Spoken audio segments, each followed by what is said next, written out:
Hi everyone, welcome back to my channel cam solution for you. कैसे हैं आप सभी स्टूडेंट्स? आज हम पढ़ने वाले हैं 11th क्लास का पार्ट 2 सेकंड वीडियो हमारी, जिसका नाम है द्रव्य की प्रकृति, यानी कि हमको जो है नेचर ऑफ मैटर पढ़ना है। ठीक है, तो सबसे पहले स्टूडेंट्स देखते हैं कि ये द्रव्य जो होता है, जिसको हम क्या बोलते हैं, मैटर बोलते हैं, ये क्या होता है। ठीक है, तो आप एक मतलब डेफिनेशन ना पढ़ के आप एक ईजी वे में समझिए कि हमारी जो पूरी कोई भी हमारे ब्रह्मांड में कोई भी ऐसी चीज़ होती है जिसका भार होता है, भार मीन्स वजन होता है, जिसका वेट होता है, और वो जो जगह घेरती है, कुछ भी वो, मान लीजिए पेन ही है, ये इसका वेट है।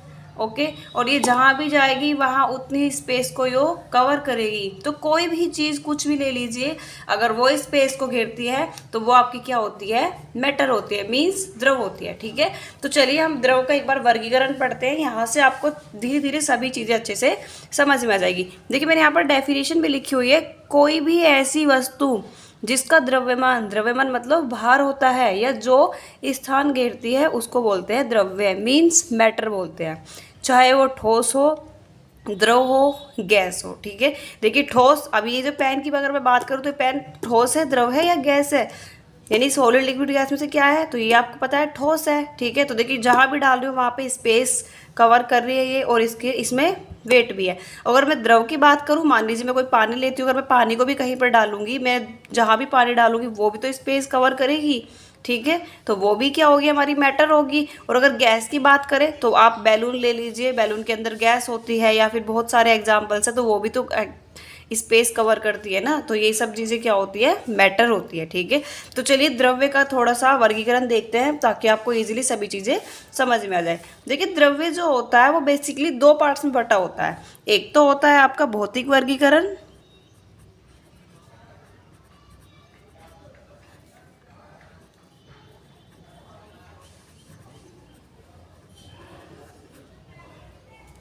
ठीक है, एक होता है आपका रासायनिक वर्गीकरण। रासायनिक वर्गीकरण, दो टाइप का वर्गीकरण होता है। ठीक है, अब हम दोनों को अच्छे से पढ़ेंगे। देखिए जो भौतिक वर्गीकरण होता है ये दो टाइप्स का तीन टाइप्स का होता है। देखिए कौन कौन सा होता है। एक तो होता है हमारा सॉलिड, जिसको हम क्या बोलते हैं हिंदी में, ठोस। एक होता है आपका द्रव, जिसको हम बोलते हैं लिक्विड। एक होता है हमारा गैस, जिसको हम गैस ही बोलते हैं। ठीक है, ये तीनों चीज़ें समझ में आई। मैं आपको डीपली सब चीज़ें समझाऊंगी, बस आप थोड़ा वेट कीजिए। ठीक है, अब देखिए रासायनिक वर्गीकरण होता है, ये दो पार्ट्स में बटा होता है खुद से। ठीक है, एक क्या होता है आपका, यहाँ पर आपका होता है मिश्रण,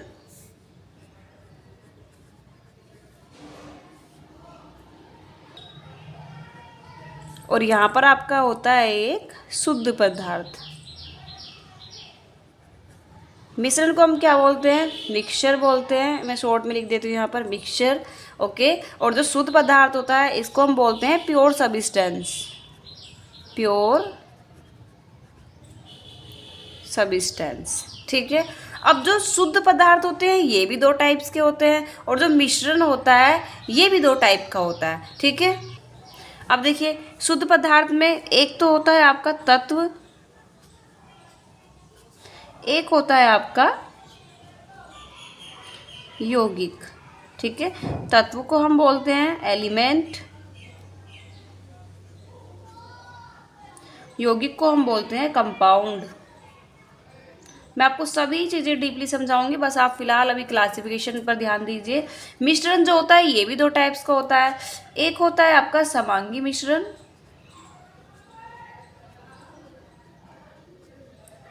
जिसको बोलते हैं होमोजीनियस मिक्सचर।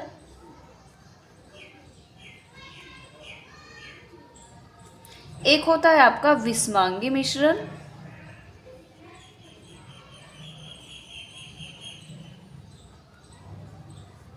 जिसको हम बोलते हैं हेट्रोजीनियस मिक्सचर।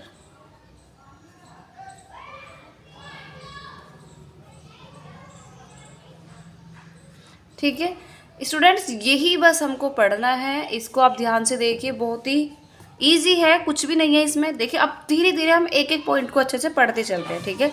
सबसे पहला एग्जाम्पल यही उठता है कि द्रव, क्वेश्चन उठता है द्रव क्या होता है। तो द्रव मैंने आपको बता दिया है कि पूरी पृथ्वी पर जो भी ऐसी चीज़ें होती है जिसका वजन होता है, मीन्स द्रव्यमान होता है, और वो जगह घेरती है, उसको बोलते हैं द्रव, ठीक है, कोई डाउट नहीं है।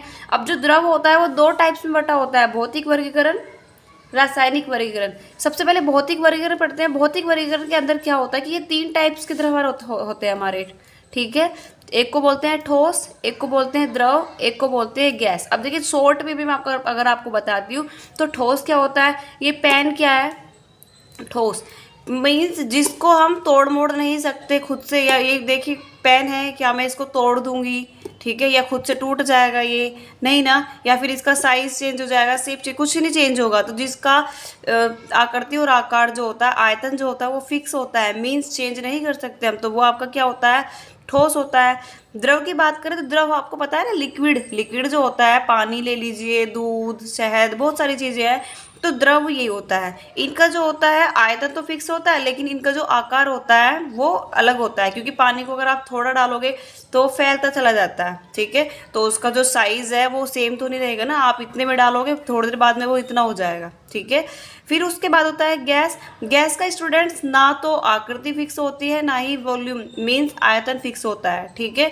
इसको आप थोड़ा लोगे, आप उसको खोल दोगे तो वो फैलता फैलता फैलता फैलता पता नहीं कहाँ तक चले जाएगा।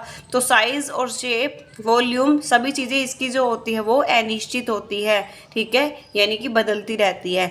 ये तो आपका हो गया भौतिक वर्गीकरण। अब रासायनिक वर्गीकरण की बात करते हैं। देखिए मैं आपको एग्जाम्पल से समझाऊंगी डीपली, फिलहाल आपको थोड़ा थोड़ा समझा रही हूँ ताकि आप थोड़ा सा समझ सके, ठीक है। जो रासायनिक वर्गीकरण होता है ये भी 2 टाइप्स का बटा होता है। अब देखिए एक तो होता है शुद्ध पदार्थ, एक होता है मिश्रण, ठीक है। अब देखिए शुद्ध पदार्थ कैसे पदार्थ होते हैं, ऐसे पदार्थ जो एक ही प्रकार के घटक से बने होते हैं, आप समझ रहे हैं, एक ही प्रकार के अवयव या घटक से मिलकर बने होते हैं, वो कहलाते हैं शुद्ध पदार्थ। जैसे कि देखिए तत्व, अब यौगिक। अब देखिए तत्व से कैसे पता चलेगा, एक ही प्रकार के होते हैं। जैसे कि यहाँ पर हाइड्रोजन ले लीजिए, ऑक्सीजन ले लीजिए, ठीक है, हाइड्रोजन में H, ऑक्सीजन में O2, ठीक है, ऑक्सीजन डाइऑक्साइड, ठीक है। तो एक ही प्रकार का तत्व होना चाहिए, O2, N2, H2। अब मैंने लिखा H2, लेकिन अगर H2 को मैं खोलूंगी तो 2 H बनेंगे ना, लेकिन होंगे तो दोनों सेम ना, एक ही प्रकार के तत्व होंगे। यौगिक जो होता है इसमें भी एक ही प्रकार के कंपाउंड होते हैं, जैसे कि H2O। अब आप सोचेंगे कि H2O में एक H आ रहा है, एक O आ रहा है, ठीक है। चलिए मैं 1 मिनट आपको एग्जाम्पल से समझाती हूँ ताकि आप समझ सके। Just a minute. देखिए शुद्ध पदार्थ के लिए सिंपल सी चीज़ें आपको ये ध्यान रखनी है कि एक ही प्रकार के अभिकर्मक होते हैं, एक ही प्रकार के अभिकर्मक, दैट मीन्स अभिकर्मक मतलब सबस्टेंस, ठीक है। अभी 2 टाइप से बताया मैंने अभी आपको, एक तो मैंने आपको बताया तत्व, एक मैंने आपको बताया यौगिक, ठीक है। अब तत्व में जैसे कि हाइड्रोजन ले लीजिए, ऑक्सीजन, कार्बन, नाइट्रोजन, या फिर O2 भी ले सकते हैं, N2, H2। अब आप ये मत सोचेंगे कि एक ही प्रकार के कहा तो यहाँ पर तो 2 अलग अलग प्रकार के। अगर हम N2 को खोलते हैं तो 2 N बनेंगे, तो ये एक ही प्रकार के हुए।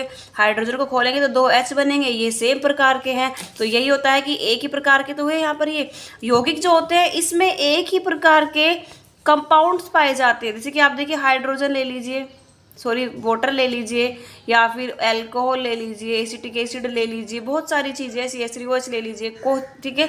अब देखिए अब आप सोच रहे होंगे कि इसमें तो हाइड्रोजन भी आ रहा है, इसमें तो ऑक्सीजन भी आ रहा है, तो ये एक ही प्रकार का कैसे हुआ, ठीक है। तो देखिए यहाँ पर एटम की बात नहीं हो रही है, यहाँ पर पूरे कंपाउंड की बात हो रही है, ठीक है। अब देखिए ये क्या है, वाटर क्या है, पानी है, ठीक है। अब आप पानी कहीं से भी ले लीजिए, आप यहाँ से ले लीजिए, आप दूर शहर, कहीं सिटी, दूसरे देश, कहीं से भी आप अगर पानी को देखेंगे तो पानी का फॉर्मूला H2O ही होगा, उसके अंदर 2 H होंगे और 1 ऑक्सीजन होगा। क्या ऐसा हो सकता है कि आपने कहीं दूसरे देश से पानी ले लिया तो पानी जो होगा उसमें H की संख्या कम हो गई है, O की संख्या बढ़ गई है, घट गई, नहीं होगा ना।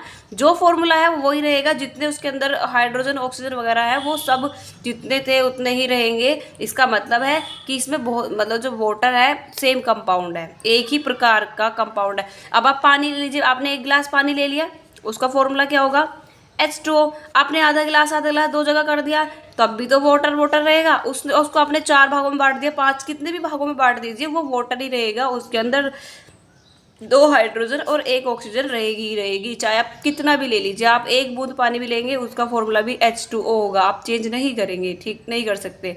ठीक है, तो ये आपका तत्व यौगिक समझ में आया। अब देखते हैं मिश्रण क्या होता है। मिश्रण इसका ऑपोजिट होता है।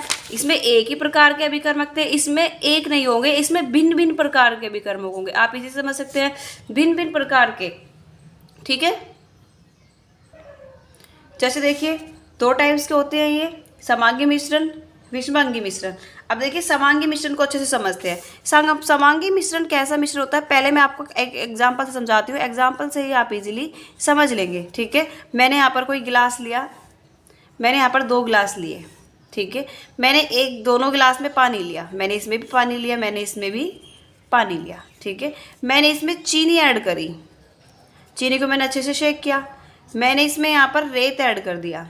ठीक है, अब आप देखिए, जब मैं चीनी को अच्छे से घोलूंगी तो क्या चीनी रह जाएगी, चीनी मतलब पानी में अच्छे से घुल जाएगी तो मीठा पानी बन जाएगा। ठीक है, लेकिन अगर मैं रेत को पानी में अच्छे से घोलती हूँ तो क्या रेत पूरा घुल जाएगा, नहीं घुलेगा ना, रेत हल्का सा घुल जाएगा, लेकिन उसकी तली पर जो है वो रेत इकट्ठा हो जाएगा। या फिर रेत ना लेके अगर आप तेल ले लेते हैं तो तेल में क्या होगा, जो हमारा तेल होगा वो ऊपर इकट्ठा हो जाएगा। आपने देखा ना, ऊपर इकट्ठा हो जाता है, ऑयल आप देखते होंगे। लेकिन चीनी जो होती है वो पूरी तरह घुल जाएगी। चीनी ले लीजिए आप, शक्कर ले लीजिए आप, नींबू ले लीजिए आप, ये सब चीज़ें क्या है, आप उसको घोलने के बाद आप यहाँ से ऊपर से चेक करेंगे तब भी उसका टेस्ट सेम होगा, यहाँ से चेक करेंगे तब भी उसका टेस्ट सेम होगा, कहीं से भी आप चेक करेंगे उसका टेस्ट जो होगा वो सेम होगा। लेकिन यहाँ पर ऐसा नहीं है। अब आपने ऑयल मिलाया, आप 1 चम्मच यहाँ से ऑयल लोगे तो आपके मुंह में ऑयल ही ऑयल आना है। ठीक है, कोई पीने की चीज़ तो है नहीं, वैसे एग्जाम्पल के लिए बस बता रही हूँ। यहाँ से लोगे, यहाँ पानी है, यहाँ से। ठीक है, रेत में भी ऐसी, अगर आप नीचे से लोगे चम्मच में तो रेत ही निकल के आएगा, लेकिन इसमें ऐसा नहीं है। तो ये बहुत छोटा सिंपल सा एग्जाम्पल है कि जब 2 या 2 से अधिक अवयव, ठीक है, या 2 ही बोल दीजिए, एक साथ मिलकर एक दूसरे में पूरी तरह मिल जाते हैं, मतलब उनको अलग नहीं कर सकते, या हम उनको पहचान, अभी देखिए चीनी को और नमक को मिलाओगे तो क्या आप उनकी पहचान कर लोगे कि कहाँ चीनी है कहाँ नमक है, नहीं कर सकते ना। ठीक है, तो 2 या 2 से अधिक ऐसे अवयव जो एक दूसरे में पूरी तरह मिल जाते हैं और उनको हम अलग नहीं कर सकते, वो कहलाता है समांगी मिश्रण। इसका ऑपोजिट होता है 2 या 2 से अधिक अवयवों को जब हम एक साथ मिलाते हैं तो वो एक दूसरे में पूरी तरह नहीं मिल पाते, तो वो आपका क्या कहलाता है, विषमांगी मिश्रण। ठीक है, आई होप स्टूडेंट्स आपको समझ में आ रहा होगा। ठीक है, बहुत सारे एग्जाम्पल्स हैं इसके जो कि मैं आपको और अच्छे से समझा दूंगी। समांगी विषमांगी मिश्रण फिलहाल आपको समझ में आ गया होगा, आशा करती हूँ। ठीक है, तो ये आपकी छोटी, अब हम इन्हीं को ही पढ़ेंगे और यही टॉपिक के अंदर और कुछ भी नहीं है। ठीक है, इस टॉपिक में। ठीक है, तो चलिए शुरुआत करते हैं। तो चलिए अब देखते हैं हम द्रव की भौतिक अवस्था। भौतिक अवस्था मैंने आपको भी बताई थी कि 3 टाइप्स की होती है, ठोस, द्रव और गैस अवस्था। ठीक है, तो मैंने देखिए यहाँ पर यही लिखा हुआ है कि द्रव की जो होती है वो 3 भौतिक अवस्थाएं होती हैं। ठोस अवस्था जिसको बोलते हैं सॉलिड स्टेट, द्रव अवस्था जिसको बोलते हैं लिक्विड स्टेट, एंड गैस अवस्था जिसको बोलते हैं गैसियस स्टेट। ठीक है, तो ठोस अवस्था चलिए हम देखते हैं। तो ठोस अवस्था में स्टूडेंट क्या होता है, मैंने आपको पीछे बताया था कि ऐसी चीज़ें जो बहुत ज़्यादा स्ट्रॉन्ग होती है उनके हम साइज, शेप, वॉल्यूम को चेंज नहीं कर सकते, वो जैसा है वैसा ही रहेगा, तो उसको हम बोलते हैं ठोस अवस्था। मान लीजिए मैंने ये मार्कर ले लिया है, तो क्या मैं इसका साइज चेंज कर दूंगी, ये लंबा है मैं इसको गोल कर सकती हूँ, नहीं कर सकती ना, वही जैसा है वैसा का वैसा ही रहेगा। अब मैंने इसको जहाँ रखा है इसने इतनी स्पेस घेर लिया है, ठीक है, इसने जगह घेर ली है, तो ऐसी कोई भी चीज़ जिसका वजन, वेट और जो ये होता है फिक्स रहता है, ठीक है, तो वो आपका क्या होगा, ठोस अवस्था होगी। ठीक है, अब जैसे देखिए स्केल ले लीजिए, कुछ भी बहुत सारे एग्जाम्पल है, ये आपके एग्जाम्पल है, तो मैंने यही लिखा हुआ है कि ऐसे पदार्थ जिनका आकार, आयतन और आकृति जो होती है वो फिक्स होती है, यानी कि हम चेंज नहीं कर सकते, सॉलिड कहलाते हैं। जैसे पेन ले लीजिए, अभी आपको बताया, कुर्सी, मेज, बर्फ, बहुत सारी चीज़ें हैं, बॉक्स, ठीक है, ईंट, कुछ भी, पत्थर, ये सब चीज़ें क्या होंगी, द्रव ठोस अवस्था की। उसके बाद देखते हैं द्रव अवस्था, जिसको हम क्या बोलते हैं, लिक्विड स्टेट। द्रव अवस्था में क्या होता है, ऐसे पदार्थ जिसका आयतन तो निश्चित होता है, आयतन मतलब उसका वजन। अब मान लीजिए मैंने 1 गिलास पानी ले लिया है, तो 1 गिलास पानी खुद ही खुद 2 गिलास तो बन नहीं जाएगा, वो जितना है उतना ही रहेगा, ठीक है। तो लेकिन उसका जो आकार होता है, आकार को हम, आकार जो होता है अनिश्चित होता है। अनिश्चित का मतलब होता है कि हम उसका आकार जो है वो चेंज कर सकते हैं। अब 1 गिलास पानी है, 1 गिलास पानी को अगर मैं एक कटोरे में कर दूं तो उसका शेप गोल टाइप हो जाएगा। अगर मैं उसको बोतल में कर दूं तो वो और लंबा हो जाएगा। अगर मैं उसको ज़्यादा लंबी बोतल में कर दूं तो वो जितनी, जिस टाइप को आप, जिस टाइप के बर्तन में आप उसको लिक्विड को रखोगे वो वही शेप ले लेता है, ठीक है। दैट मीन्स द्रव जो होता है वो आयतन निश्चित रखता है और उसका जो आकार होता है वो अनिश्चित होता है। जैसे यहाँ पर देखिए एग्जाम्पल दिखा रखे हैं मैंने, जल हुआ, तेल हुआ, दूध हुआ, ये सब चीज़ें जो होती है देखिए लिक्विड ही हैं, बहुत सारी चीज़ें हैं। तो ये जो सभी क्या होती है आपकी लिक्विड स्टेट में होती है, ठीक है। तीसरा जो पॉइंट है वो है आपकी गैसियस अवस्था।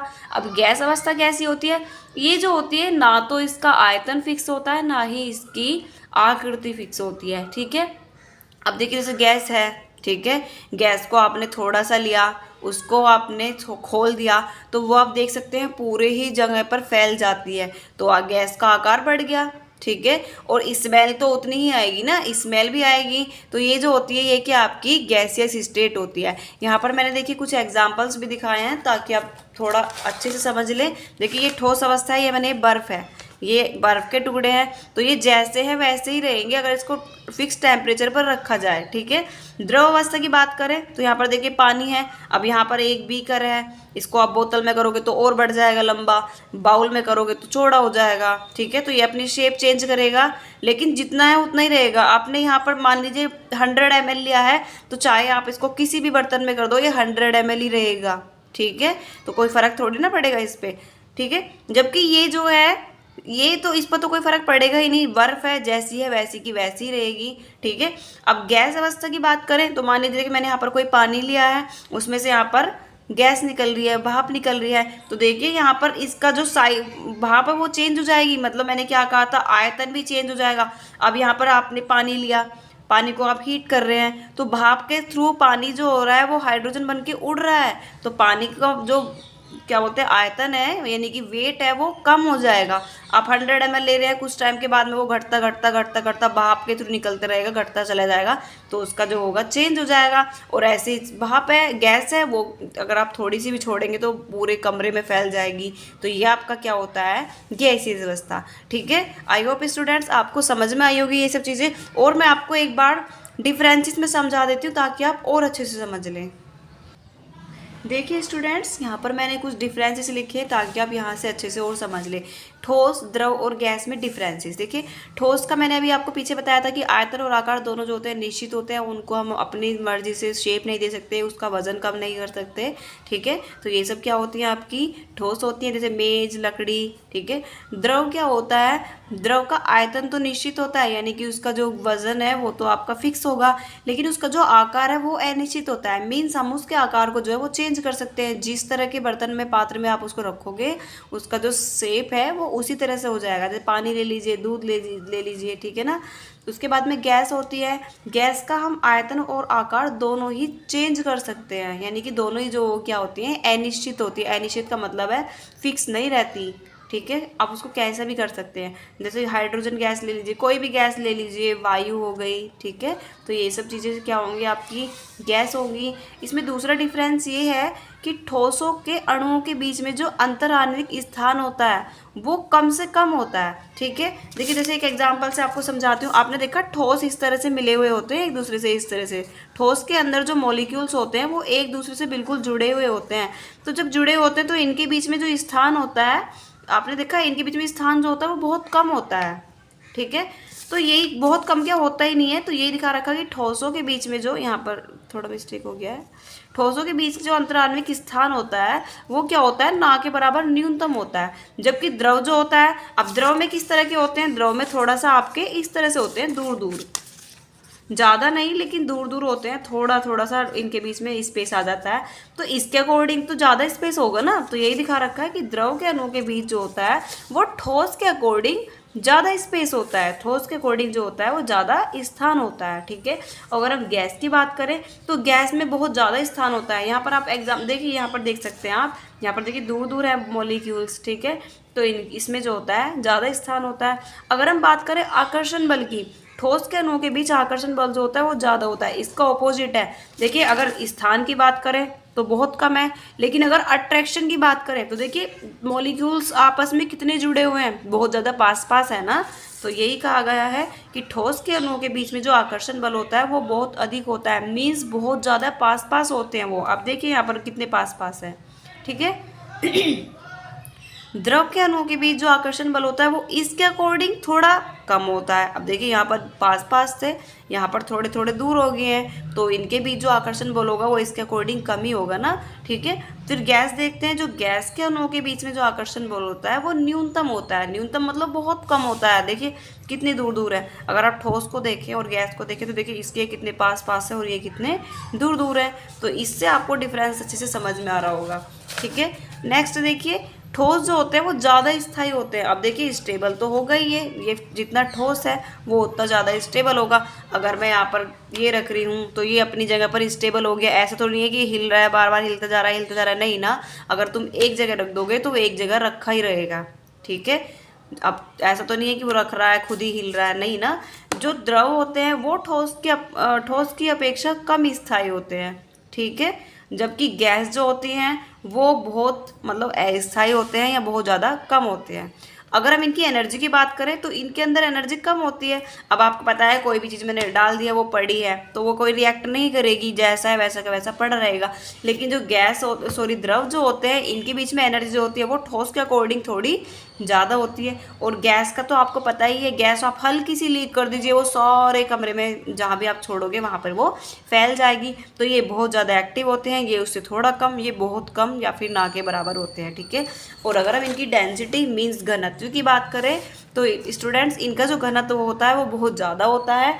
और जो हमारी द्रव होते हैं इनका जो घनत्व होता है वो इसके अकॉर्डिंग थोड़ा कम होता है और इसका घनत्व जो होता है वो बिल्कुल कम होता है, ठीक है। तो ये डिफरेंसेस हैं जो कि बहुत ही आसान है, आपको बिल्कुल अच्छे से समझ में आ गए होंगे आशा करती हूँ। तो चलिए आगे बढ़ते हैं। चलिए मैं आपको एक बार और फटाफट बता देती हूँ कि ठोस जो होता है उनका आकार आयतन निश्चित होता है, इसका थोड़ा मतलब आयतन निश्चित नहीं होता और इसका आयतन निश्चित होता है सॉरी, और आकार अनिश्चित होता है और इसके दोनों जो होते हैं वो अनिश्चित होते हैं। इसके जो अंतराण्विक स्थान होता है वो बहुत कम होता है, इसमें थोड़ा ज़्यादा उसमें और ज़्यादा होता है। अगर आकर्षण बल की बात करें तो आकर्षण बल इसमें बहुत ज़्यादा होता है, इसमें थोड़ा कम, इसमें बहुत कम। आप यहाँ पर स्ट्रक्चर देख सकते हैं। अगर स्थायित्व की बात करें तो ये बहुत ज़्यादा स्टेबल होते हैं, ये उससे थोड़ा कम, ये बहुत कम। और एनर्जी की बात करें तो इनकी एनर्जी जो होती है वो बहुत कम होती है, इसकी उससे ज़्यादा और इनकी सबसे ज़्यादा होती है, ठीक है। और घनत्व की बात करें तो घनत्व इसका ज़्यादा होता है ठोस का, फिर उससे कम, फिर उससे कम, ठीक है। चलिए आगे बढ़ते हैं। अभी तक हमने पढ़ा था स्टूडेंट्स द्रव का भौतिक वर्गीकरण, अब हम पढ़ेंगे द्रव का रासायनिक वर्गीकरण।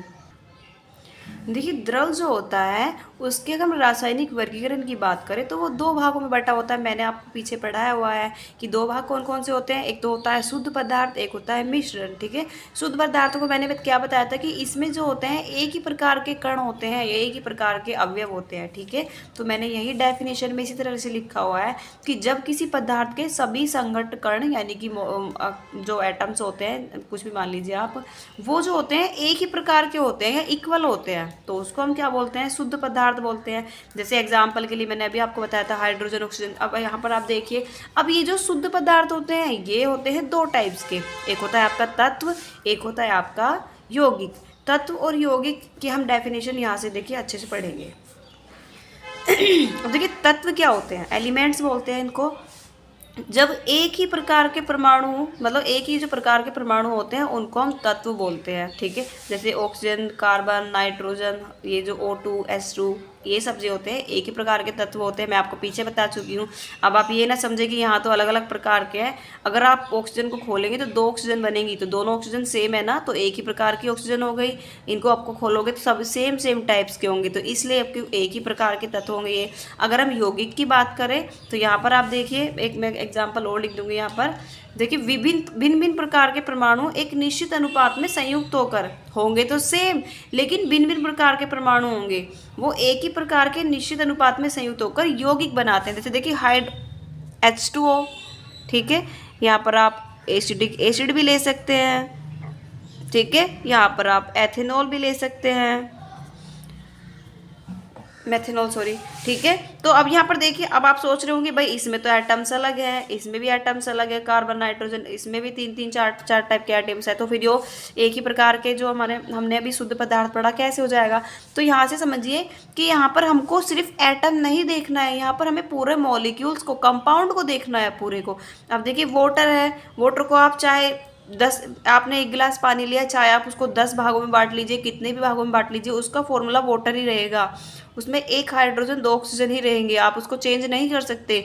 सेम ऐसे ही CH3COOH ले लीजिए या फिर मेथिल अल्कोहल ले लीजिए, कुछ भी ले लीजिए, इसको आप थोड़े भी पार्ट में बांटेंगे तो उसका फॉर्मूला वही रहेगा। उसमें 2 हाइड्रोजन रहेंगे, 1 ऑक्सीजन रहेगा, उसमें 2 कार्बन रहेंगे, 4 हाइड्रोजन रहेंगे, 2 ऑक्सीजन रहेंगे, चाहे आप कितना भी उसका पार्ट ले लीजिए, तो है ना एक ही प्रकार के है ना ये, तो ठीक है। तो इसको हम क्या बोलते हैं, कंपाउंड बोलते हैं। अब बात करते हैं मिश्रण की। हमने दूसरी साइड पढ़ा था मिश्रण क्या होता है। अब मिश्रण जो होता है वो अलग अलग टाइप्स का होता है, तो 2 या 2 से अधिक अभिकर्मक, मतलब अलग अलग अभिकर्मक जो होते हैं वो क्या कहलाते हैं, मिश्रण कहलाते हैं। जैसे शक्कर और पानी, अब देखिए इसको आप अच्छे से समझिएगा, बहुत ही ईजी है। अब मिश्रण जो होता है वो 2 टाइप का होता है, एक होता है आपका समांगी मिश्रण, एक होता है आपका विषमांगी मिश्रण, ठीक है। अब देखिए समांगी मिश्रण, विषमांगी मिश्रण।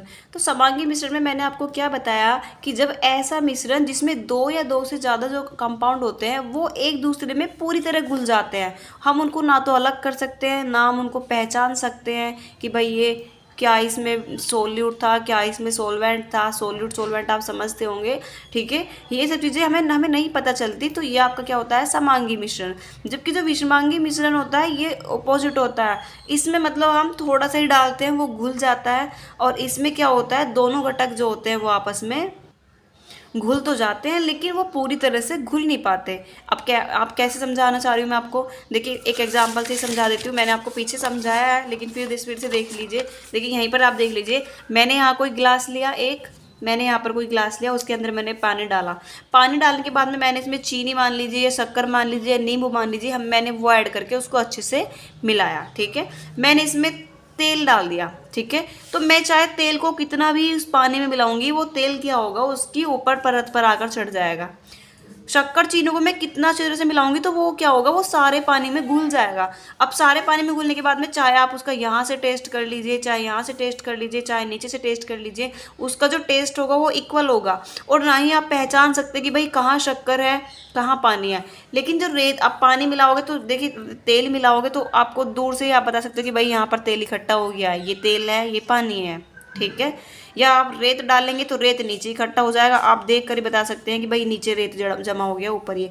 आप नीचे से यहाँ से लोगे, टेस्ट सेम होगा ऊपर से नीचे तक, लेकिन आप अगर यहाँ पर 1 चम्मच निकालोगे नीचे से लगा के तो रेत हाथ में आ जाएगा चम्मच में, ठीक है।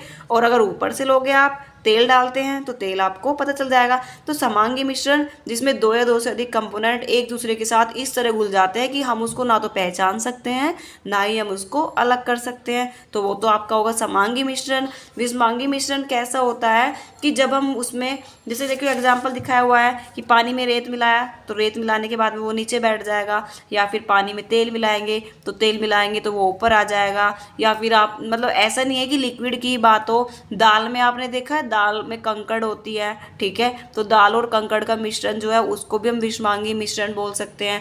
या फिर वायु जो होती है, वायु में आपका डस्ट होता है, तो 2 मिश्रण है ना, ठीक है, लेकिन वो समांगी का होगा। समांगी का क्यों होगा, क्योंकि हवा के अंदर हमारे धूल के कण होते हैं, लेकिन आप देखिए कभी दिखाई देते हैं वो, आप ध्यान से देखेंगे तो आपको हवा, देखिए आप अभी सभी हवा में ही बैठे हैं, ठीक है, ऐसे तो नहीं है, अगर हवा नहीं होती तो आप सांस भी नहीं ले पाते, ठीक है। तो स्टूडेंट्स आज हमने पढ़ा द्रव्य की प्रकृति, द्रव्य के बारे में पूरी तरह से कि द्रव्य मैटर होता क्या है, इसका वर्गीकरण क्या है, ये कितने कितने पार्ट्स में किस तरह बटा होता है, समांगी, विषमांगी, तत्व, कंपाउंड, सॉलिड, लिक्विड, गैस यानी कि ठोस, द्रव, गैस। हमने इन सभी को अच्छे से डीपली पढ़ा। ठीक है, अगर आप चाहें तो मैं एक बार और आपको समझा दूंगी। देखिए स्टूडेंट्स, आप यहाँ से ही अच्छे से समझ लीजिएगा। देखिए मैटर क्या होता है, मैंने आपको बताया था कि कोई भी चीज़ जो जगह घेरती है, ठीक है ना, वजन होता है, वो मैटर होती है। ठीक है, अब मैटर दो टाइप की होती है। सबसे पहले हम भौतिक वर्गीकरण पढ़ते हैं। भौतिक वर्गीकरण के अंदर ठोस, द्रव और गैस होती है। ठोस क्या होती है, जिसको हम तोड़ मोड़ नहीं सकते, जिसका हम साइज से मतलब कि आयतन, आकार कोई भी चेंज नहीं कर सकते, वो ठोस होती है। द्रव क्या होती है, जिसका हम आयतन तो चेंज नहीं कर सकते लेकिन उसका जो आकार है वो चेंज कर सकते हैं। जैसे मैंने आपको बताया था कि पानी लिया, पानी को आप किसी भी बर्तन में करेंगे तो उसकी शेप चेंज हो जाएगी, लेकिन जितना पानी लोगे आप उतना ही रहेगा ना। गैस की बात करें तो गैस का आयतन और आकार दोनों ही अनिश्चित होते हैं, आप उसको घटा बढ़ा सकते हैं। ठीक है, अब देखिए अगर हम इसकी बात करें रासायनिक वर्गीकरण की, तो ये दो टाइप में बटा होता है, शुद्ध पदार्थ और मिश्रण। अब शुद्ध पदार्थ क्या होता है, शुद्ध पदार्थ वो होता है जिसमें एक ही टाइप के सब्सटेंस होते हैं। ठीक है, एक ही प्रकार के अभिकर्मक होते हैं, लेकिन जो मिश्रण होता है उसमें दो या दो से अधिक प्रकार के अभिकर्मक होते हैं। इतनी चीज़ें समझ में आई।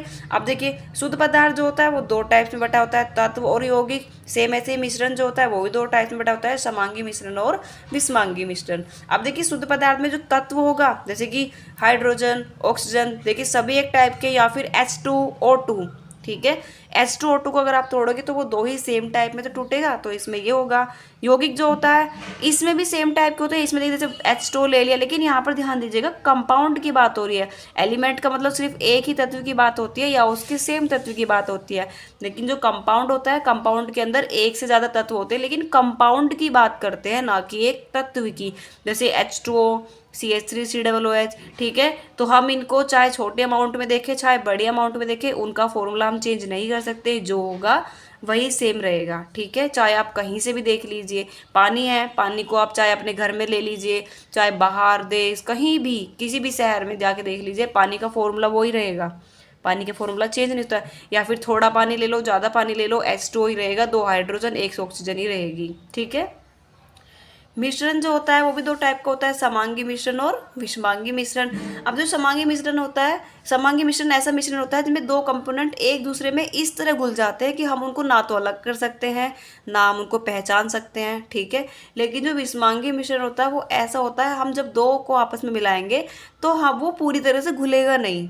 कहने का मतलब ये है कि हम उसको पहचान सकते हैं कि भाई यहाँ पर ये चीज़ है, यहाँ पर ये चीज़ नहीं है। ठीक है, जैसे मैंने आपको तेल पानी का, रेत का, दाल और कंकड़ का एग्जाम्पल बताया था। ठीक है, आई होप स्टूडेंट्स आपको ये वीडियो अच्छी लगी होगी। अगर आपको हमारी वीडियो अच्छी लगी तो प्लीज़ चैनल को लाइक, शेयर और सब्सक्राइब करें।